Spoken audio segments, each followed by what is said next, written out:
What message do you have for Cambodians in Khmer? ចាខ្ញុំចង់និយាយថាអរគុណដល់ប្រជាជនខ្មែរដែលស្វាគមន៍ខ្ញុំដែលស្វាគមន៍បរទេសទាំងអស់នៅហ្នឹងហើយខ្ញុំឃើញក្នុង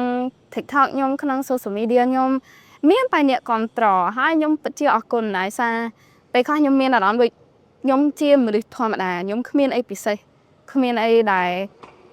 គួរឲ្យគេចាប់អារម្មណ៍អញ្ចឹងពេលខ្ញុំឃើញមានសិត fan ក្នុង comment សរសើរហើយចង់តាក់ទងជាមួយគ្នាចង់ធ្វើមិត្តភក្តិគ្នាចង់គ្រប់គ្រងខ្ញុំមានអារម្មណ៍ពិតជាសប្បាយណាស់មានអារម្មណ៍ដូច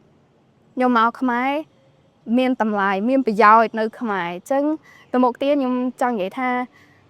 ខ្ញុំសង្ឃឹមថាខ្ញុំអាចមានតាក់ទងជាមួយអ្នកខ្មែរទៅមុខទៀតរហូតជារៀងរហូតហើយចង់ណែនាំខ្មែរជួយយើងទៅវិញទៅមកយើងជួយតាក់ទងគ្នាហើយខ្ញុំសង្ឃឹមថាទៅមុខទៀតមានបរទេសច្រើនដែលចង់មកខ្មែរហើយចង់រៀនខ្មែរដូចខ្ញុំដើម្បីយើងអាចមានសន្តិភាពហើយមានទំនាក់ទំនងល្អជាមួយគ្នាចា៎